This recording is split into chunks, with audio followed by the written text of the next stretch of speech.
Hello and welcome to From the Beale End. This is the preview episode for the FA Cup tie between Preston North End and Burnley, and we'll also be looking at this week's release of notes about the Fan Advisory Board. We're going to have a little deep dive into what was being discussed between the club and its unelected representatives of the fan base. All that coming up, of course. I'm Simon Evans, with me Paul Woodhouse, Justin Connolly, Chris Bowden. Greavesy, again, not with us. Since he's become the Tony Wilson of Calderdale, he's getting all pinned down, really. Entrepreneur, media, impresario. But we're here. We hope he'll be back soon. He's bound to be back after this Preston one. I mean, it's a big one, this, isn't it? Chris, Preston North End, FA Cup, 5th round, big one. Absolutely. Yeah, it's mega. It's mega. It's... one of us is going to be in the quarterfinals and within a one game, 90 minutes of a Wembley semi-final. And Burnley have sold out, and Preston seem to be struggling to get shut of their allocation. I don't know whether there's just that sort of feeling in and around Preston that the season's almost, they've not been in the playoffs for a long time. They've been. They look the ones more likely to get promoted to the Premier League when we were doing battle with them at the turn of the millennium. But for some reason it's not seemed to capture the attention.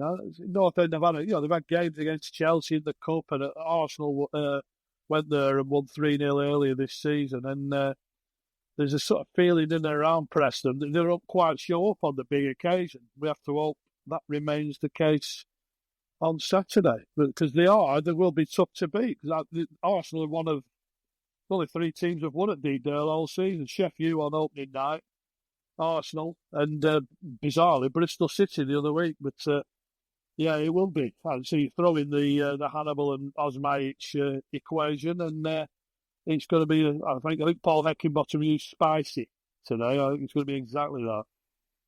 Spicy, yeah. I mean, it's a surprise, Woody, isn't it, that they haven't been able to sell out, because this must be like their cup final, really, for them. Yeah, every time we play any kind of Lancashire rival, it's their cup final, isn't it? It is kind of odd. I don't know why they wouldn't want to turn up. Maybe they'll just walk on. You never know. We're not entertaining them enough, you think? I mean, you've had 2 0-0s on the bounce. You could be forgiven for not going, I suppose. But I mean, it's a great opportunity for either side. If you're a Preston fan, you fancy it. If you're a Burnley fan, you fancy it. Why would you not go?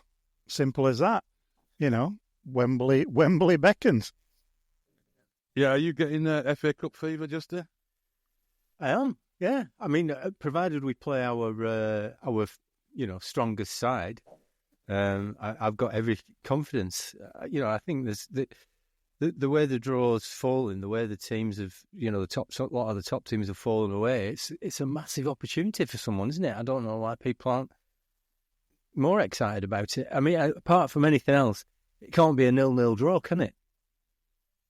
No. Well, we have to get a result. We have to get a result. Let's put it that way. Yeah. Yeah, I mean, I am getting excited about it because you can see the prospect of a trip to Wembley here. I mean, it's not out of the question. To me, we touched upon this last time, but I'll come back to you on it, Chris. To me, it'd be criminal if we didn't play a full-strength side in this game, given that, we're pretty much assured of a playoff place at least. We've got a big squad, so, there's no worry about one player getting an injury is going to, cost us dramatically or anything. Why wouldn't we play our full-strength squad at this side? Or is there pressure on managers that they sort of have to give lads some time in these games? Well, so it'll be 8 days since the last game. There's no midweek fixture. There's no excuse really not to play. To go full tilt. It's a great opportunity. I think we were all rubbing our hands together a few years ago when we drew Lincoln at home and thought, here we go, quarterfinals. In my lifetime, Burnley have been to 2 FA Cup quarterfinals, one at Watford, and one at was it the Sheffield Wednesday that went to a replay. in Yeah. '83 when I was only 8 then. I'm scarcely remember it, but I I went to remember both the of those. disappointment. Yeah, the disappointment of Watford. I mean, that was like Glenn Little and Robbie Blake left out, and a certain future Burnley manager on the bench for Watford. It was just a huge anticlimax that day. It was like a nothing game, and then Watford nick a couple of goals late on, and we were left to sort of try and get our heads above water in the Championship to survive that season. And you can't pass these opportunities up. So you go back to that Spurs semi-final, which was so unexpected. You 4-1 down for the first leg, and I was getting in my head, my Wembley seat was getting measured up and everything, and Pavlyuchenko struck in it and just killed the whole thing. But it could be. Like I say, why can't it be Burnley's year? And the more I talk about it, the more I talk myself into a frenzy, really. But it is like Justice said. It's there's no Liverpool, there's no City. There's no Arsenal, no Chelsea.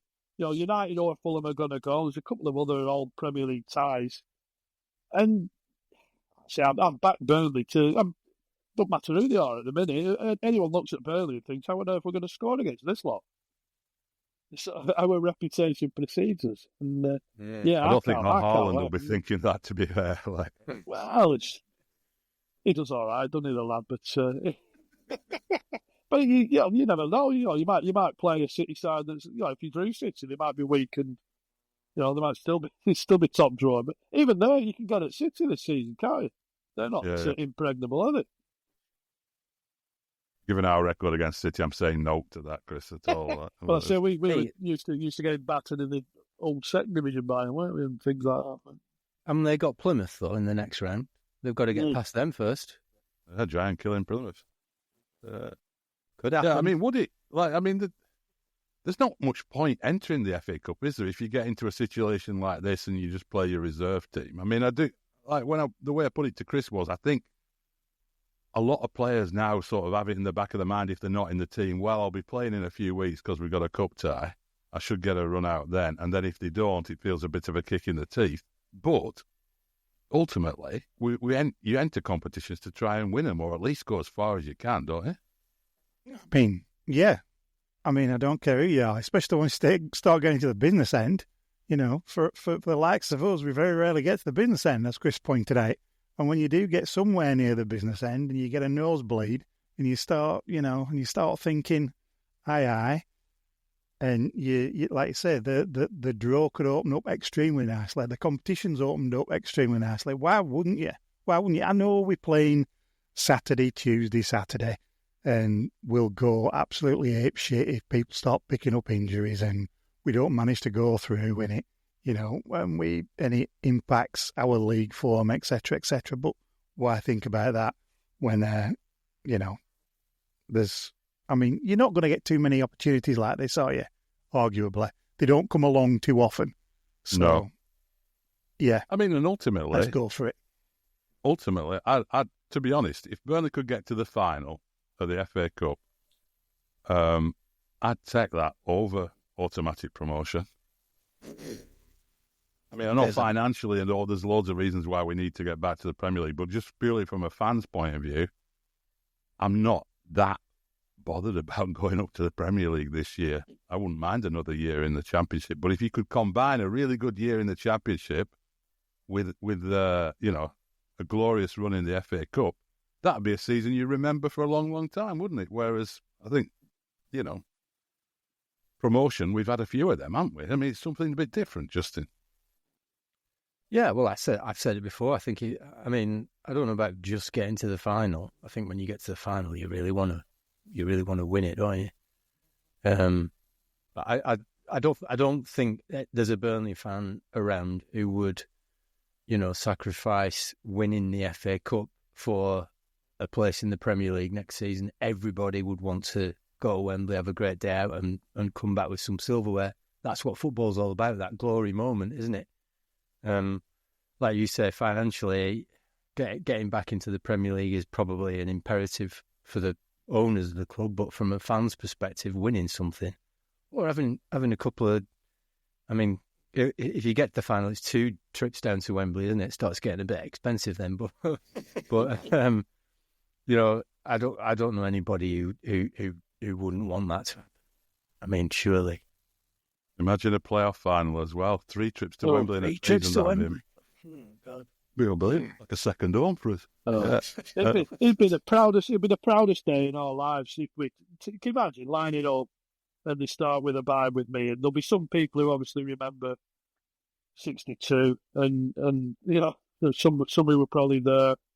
Oh, just there'd be a lot of grown men in tears watching that, wouldn't there? Yeah. I've told this story before, but my mum and dad actually had their honeymoon at the 62 Cup final. Brilliant. And obviously they're not with us anymore, so that would be extra special for me to be there. Yeah, it's. I remember when growing up, and there were a few chances to go to Wembley. The working men's club I was connected with used to get like the one ticket for the cup final that used to get distributed through like local leagues and stuff. There was always those things, and I always said, like with my dad, I said, I'm only going to go to Wembley when Burnley play there. I'm not interested in going to watch England or England schoolboys. A lot of people's first game at Wembley were like an England schoolboys match or something. Did that. Yeah, I said, I'm not interested in doing that. I'll go when Burnley go. And of course, I did manage to do that, but it was the Sherpa Van Trophy, which wasn't quite the moment you hope for. Although at the time it was absolutely brilliant, wasn't it? But maybe we'll wax nostalgic about Wembley if we get there. But it was a memorable day, that. But to actually go there for a proper FA Cup final would be unbelievable. So pick the 8 teams, Scott, and get into them. Right, let's talk about Fan Advisory Board this week. The Clarets Trust have put out. They're not the minutes. The official minutes come out later, and apparently they're going to deal with some of the written questions that they didn't get around to talking to. But the Clarets Trust has sort of given us a summary of what was discussed. For those who aren't familiar with the Fan Advisory Board, it's a group of people who, I presume, put their hands up and was then selected by the club to be on this advisory board. That there are mixed opinions about whether it's an effective way of fan representation or not. This glimpse into what gets discussed, Woody. What do you make of it? It's just paying lip service, isn't it, as much as anything? I mean, it's one thing saying, yes, they've got non-disclosure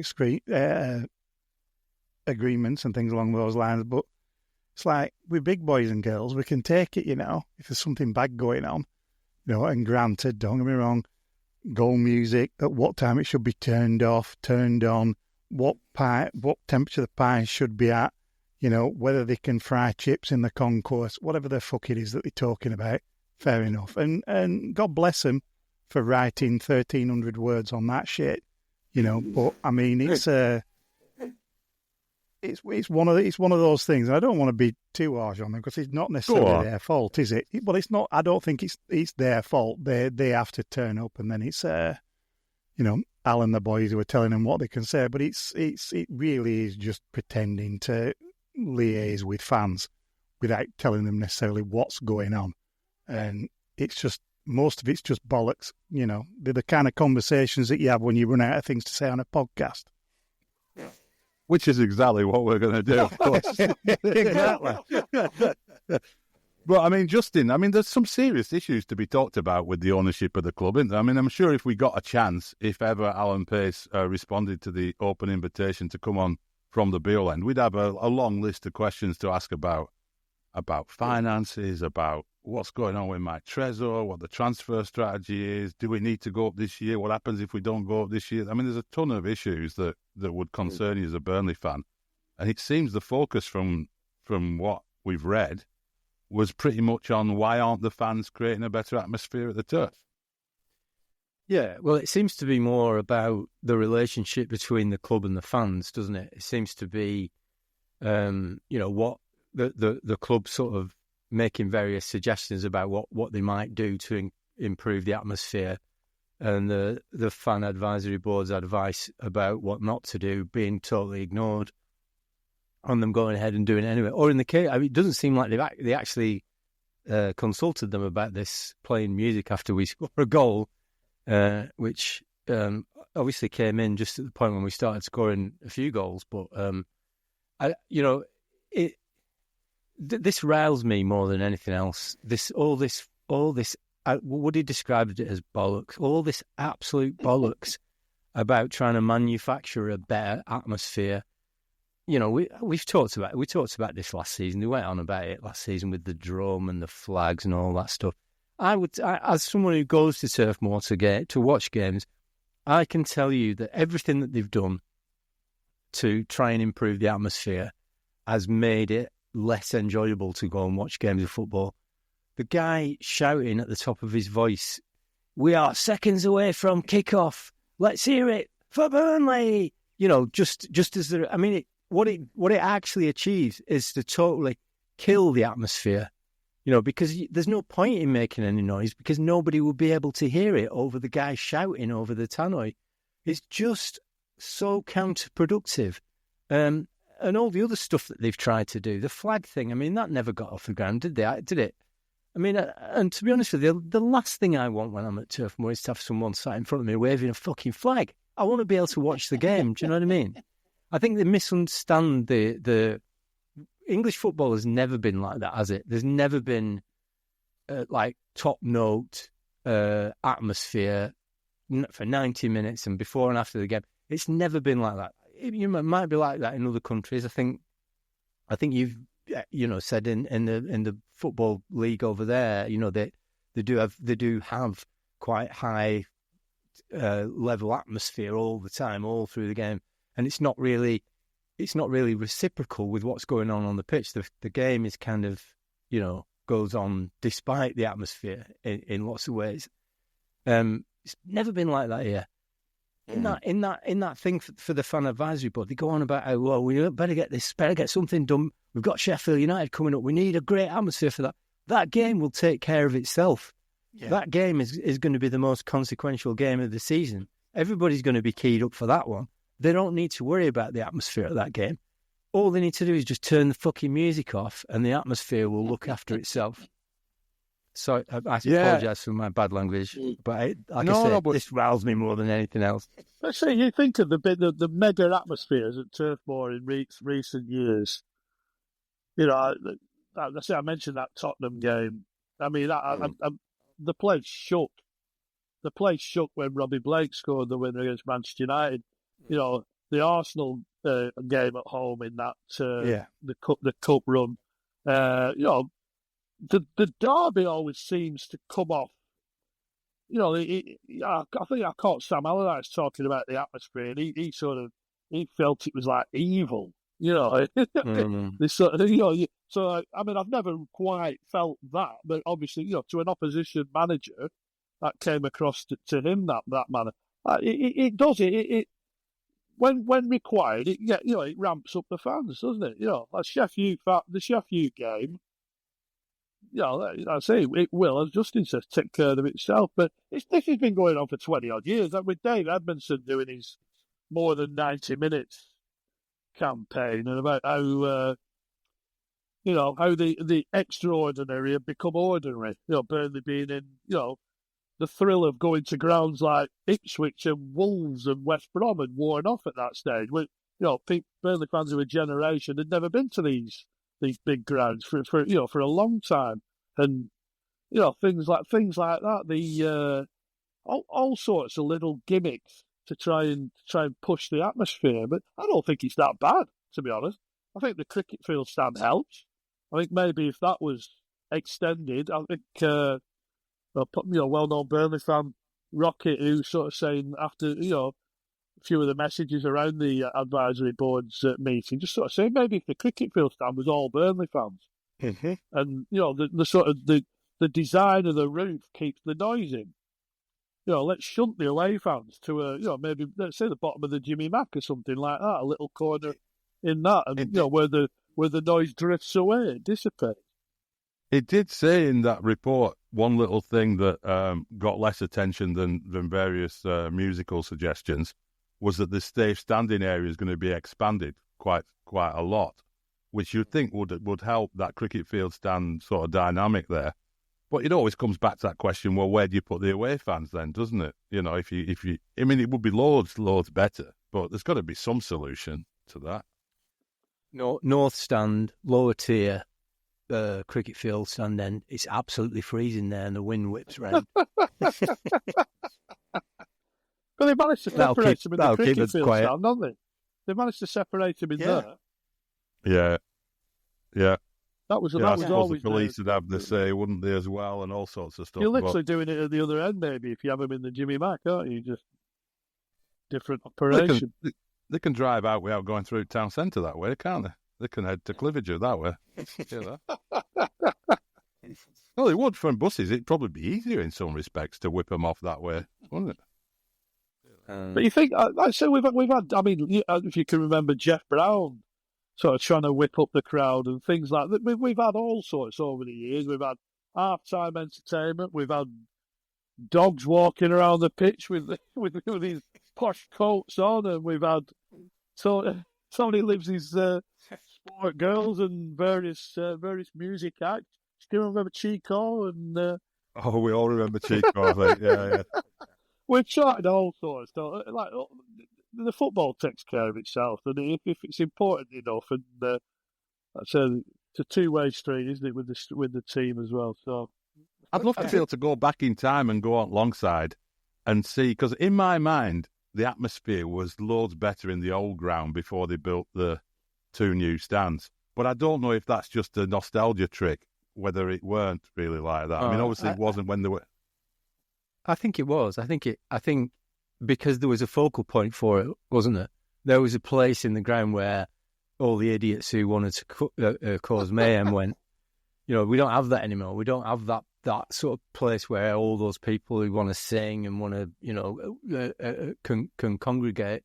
And with it being all seater as well, you know, most people just sit in the same place, don't they? So there's not a lot of options for people to gather around, you know, one part of the pitch. Woody, you were keen to make a point there, I think. Just nodding. I mean, well, let's be fair, the mid-'80s when it was shove halfpenny time, that was lacking a little bit. But because it was only about 8,000 people. Exactly. That's probably 4 times as many as it actually was. Yeah, that is generous.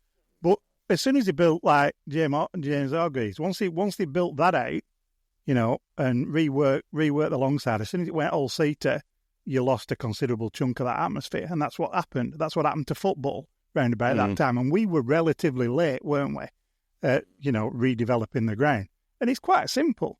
You know, just have something like the cricket field stand. Put your own fans in there, let them get pissed, and away you go. It's not difficult, isn't this? Allow fans to be fans and do what it is they have to do, and they will react to what's going on the pitch. You know, and it's a two-way thing, and it always has been. No silly music, no silly things to bang, you know, no silly things to wave. You still get the humour, don't you? You still get the humour. There's always a humorous chant, a little aside from the crowd. That never leaves. But I do. I mean, like Woody mentions the development of modern stadia, and I do think things like, you know, Sky, the advent of Sky, and analysing games of football to the nth degree. We never did that. You know, you go on, you find your spot on the long side, you're staring at the away fans through the no man's land, and you never watch the game hardly.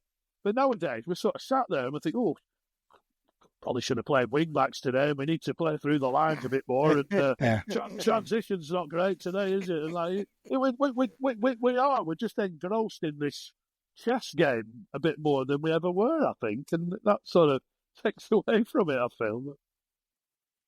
Yeah, I was going to say, just going back to what Woody was saying there, last season I went to a couple of away games that really sort of exemplified what we're talking about. So the best atmosphere in an away ground that I went to last season was easily Old Trafford. They don't do a lot of messing about with music. They don't do any, you know, there's no half-time nonsense going on. And the beer's really cheap, you know, it's like half the price for a pint there than it is at most other Premier League grounds. And that might have something to do with it.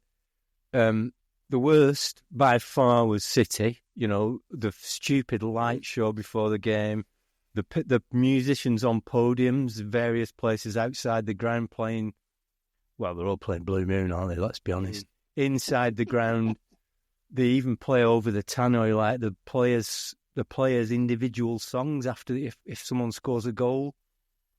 It's just so that manufactured atmosphere. It's like, it reminded me a little bit of, like, you know, when you see these TV shows where they're recording a live show and some guy holds up a placard saying applause and they all start clapping. It felt a bit like that. So, to me, it's like less nonsense, fewer light shows, fewer announcements, just a good playlist with some good top tunes to get people in the right sort of mood, and cheap beer. That's what they need. What you mentioned earlier about, like, the cultural differences, though, it is true that, I mean, I watched a lot of football in Italy, and I've watched a lot of sport in America, and America's completely different. I mean, MLS's atmosphere is probably a bit closer to what normal soccer, normal football atmosphere is in England. It's still not the same, but it's more close to that than it is to going to an NBA game, where you've got DJs basically in position on the edge of the court, constantly, like, literally behind turntables, giving it, you know, it's way more than the make some noise thing that you sometimes see in American sport. But even that itself, you know, the make some noise tells you a little bit about the American approach to it. But at the same point, Italy, which has got, you know, the ultra scene and, like, a whole different thing, I was at loads of games in Italy where there was a totally dead atmosphere because these drone-in ultra chants will go on that have got nothing to do with the game. You know, the other team might be keeping possession for 15 minutes and they're singing a song about how we kicked your head in Naples in 1978 or something, you know. And there's a capo of the ultras on his megaphone, like, leading it all off. And most of the time, you quite often from an away end, you can only hear the megaphone and not actually the fans, and it just sounds awful. You know, South Africa, Vuvuzelas is one of the worst experiences I've ever had in football. Was like being in a crowd with, like, Vuvuzelas going off, just did your head in.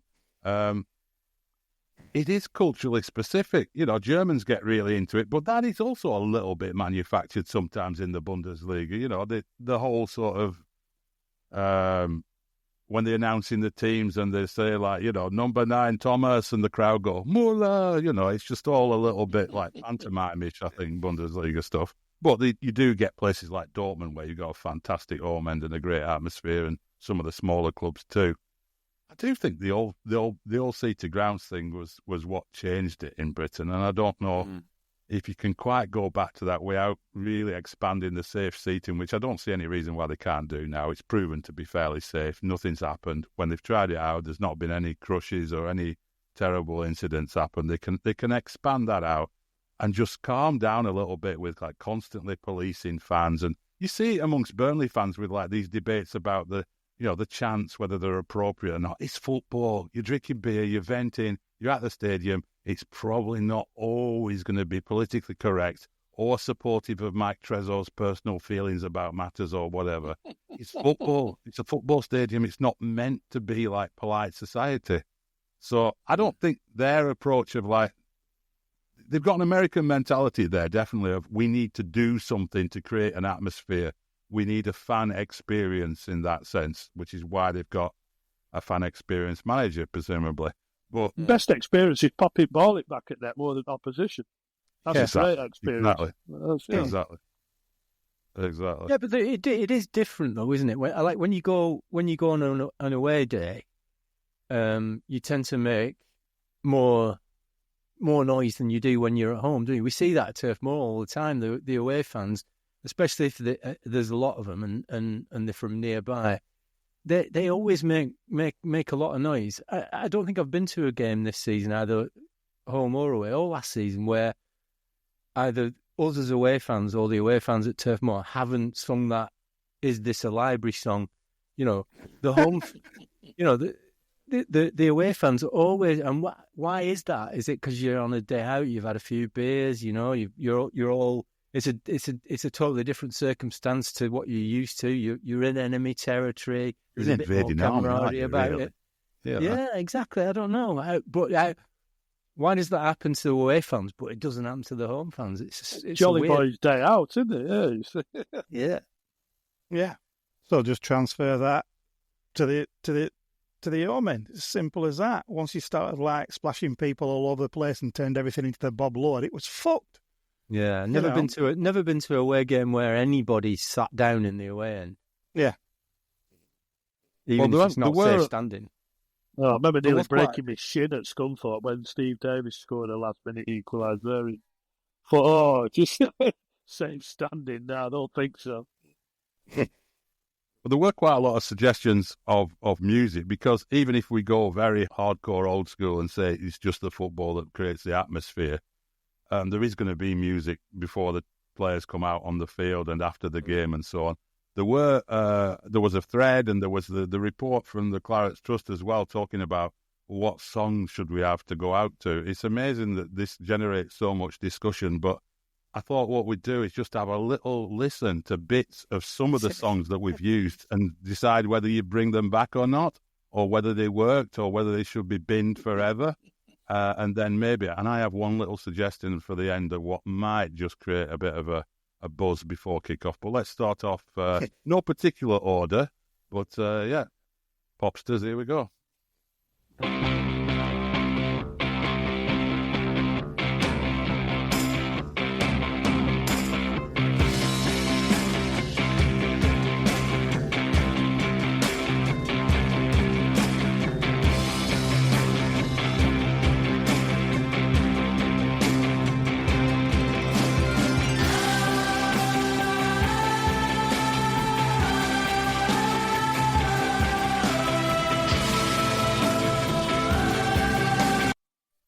Arcade Fire, right, Justin, you were really getting into that, I could see on our video here. Well, yeah, I am actually quite a big fan of Arcade Fire. I don't know if I can say that anymore, because I think they've been cancelled a bit, haven't they? Didn't they?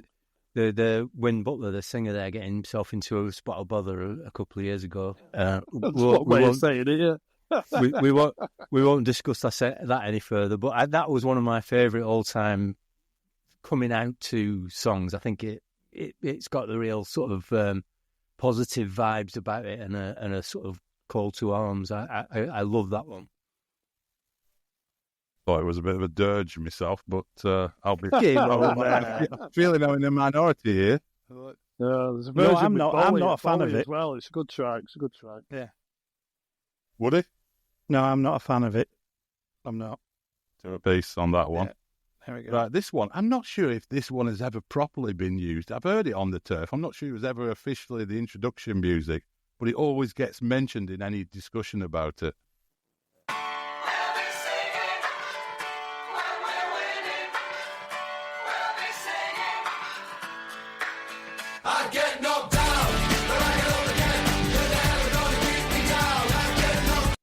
You don't actually need a long snippet on that one, do we, really? Don't need any of that. Not a fan. Never have been a fan. Justin? No, that isn't one for me. The sentiment's sort of appropriate, isn't it? But we keep getting knocked down and we keep going up again. And there is a local connection with Chumbawamba, isn't there? Yeah. Was one of them from Cone? Yeah. I think there's a few of them local, isn't there? I think. Yeah. I think they're the closest we can claim to be one of our own, aren't they? I think. That's about the only good reason for it. That is about the only good reason. Them, you know. East Lancs crusties. Right, we're not having that.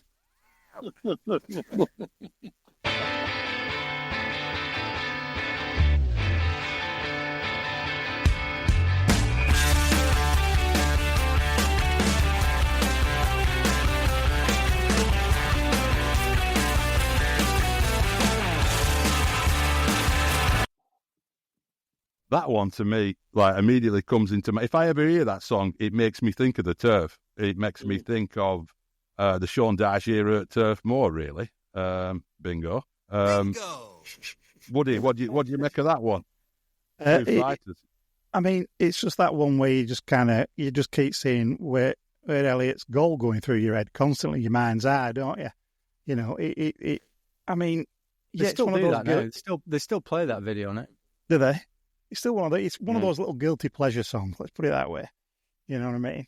You shouldn't like it, but you do, and it is a little bit of a belter. But I don't know whether you'd walk out to it. That's the point. I don't know if it's walkout music. I think it does what it does, and it's pretty good at it. So there you go. It works well with the video, doesn't it? It works really well with the video. Yeah. So no matter how many times I've watched the video, every time it comes on before a game, I always watch it, and I always get goosebumps, and I always get a bit teary in some of it. You see some of the the players that no longer with us, that always sets me off as well. It's quite a lot of the guys in those videos. Unfortunately, there's more every other year, but it's just some magic moments on there. That it don't matter, if there's 2 games in a week, I'll still be glued watching John Francis stick that goal away at Plymouth, or the goal at York, or just magic. Yeah, there was Bowie's Heroes was used for a video as well, wasn't there? Yeah. Or video, yeah. Right, where does this one take your mind to? Oh no!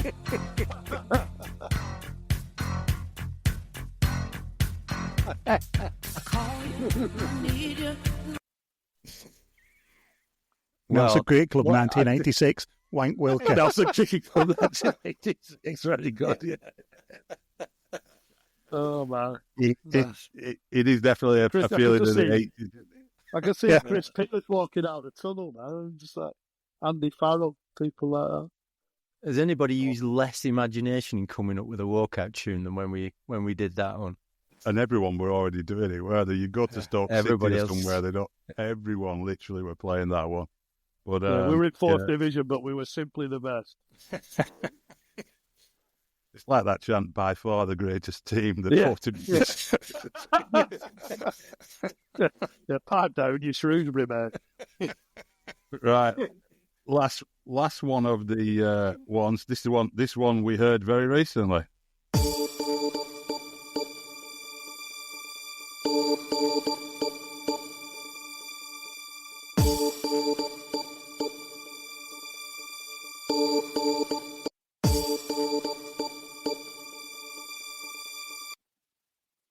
DJ Simon messed that up.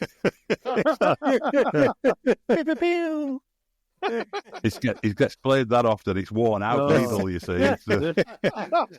You've missed the biggest one of all, the biggest and best one of all, which was so mega that when I was at Burnley Express, we printed the lyrics to, in Chris Waddle's season in charge, Van Halen, Jump, because he was.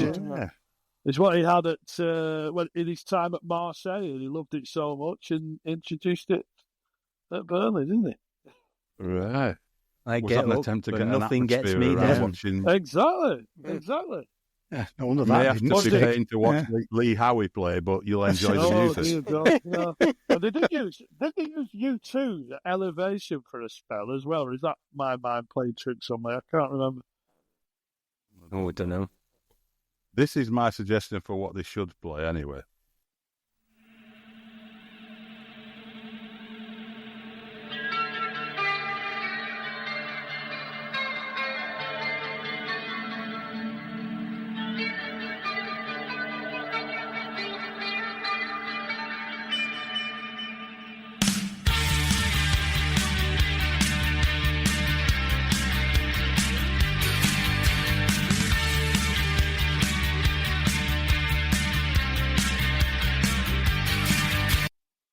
I mean, how does the sight of Maxime Esteve walking out with that like guitar intro not put the fear of God into an opponent? I think that'd work because that little intro, that little guitar intro bit at the start, you'll immediately know then that the teams are coming out on the field, and then that suddenly that little quiet bit at the start gives an opportunity for the crowd to make itself felt, its presence felt. Because it won't be drowned out by the music, will it? So, I like that. And if they can burst through a big like paper thing, once the drums kick in and some glitter shit pops off at the same time, then you've got it made, haven't you? With JJ Watt carrying a flag at the front. Exactly. Brilliant. There's We need only some- one winner. We need some fire as well I mean, somewhere. Some yes. fire bursting out from Yes. somewhere. Yes. There's one winner. The Wild Rover. Oh, And I know they'll not play it down the road, but it's ours. So embrace it. That'll get your crowd going, won't it? oh no! Only if they're singing it, you know. I mean, they sing it. Well, they they do sing it every anyway. game anyway. They don't need tempting. You know. But that's if you think of what would be Burnley's song, Yeah. that to me would be Yeah, that would be Burnley's. You know, Although it's one of those, if you don't really have one, don't force it. If you don't have a greasy chip butty song, forget it. You know what I mean? Just sing what you've got and away you pop. That's it. You know what I mean? Don't try and, really don't try and force it. No. What's a greasy chip butty song with? I've never heard that. What? No. Sheffield United's, isn't it? Sheffield United. Annie's song, is it? Yeah. Yeah. You Well, fill up my senses. This yeah. is the one they sing before the whole Yeah, crowd yeah, sings. Yeah. They started Every doing that single in- opportunity. They were talking about that in that fan advisory board report as well, weren't they? Having a song that we can all the crowd sing, like they do at Arsenal now, do they? Yeah, they do have one, yeah. It's another load of nonsense, isn't it, that we don't want to... Yeah. No, Boris we don't want to go Dumont, down that King road. Tyre, there's a few of those. Yeah. No. I'd gladly carpet bomb off of Liverpool if I never had to hear that fucking Everton song again. Yeah.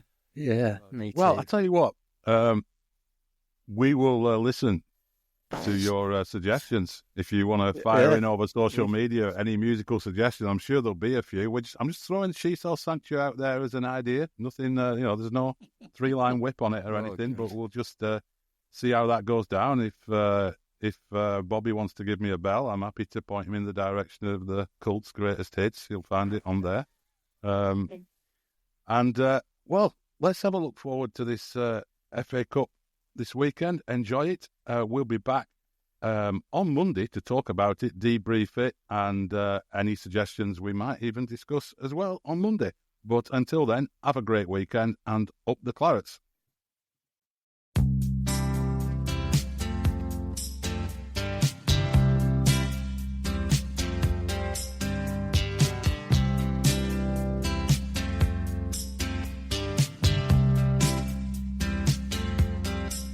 I get up and nothing gets me down. Well, you've got it tough. I see the toughest soul.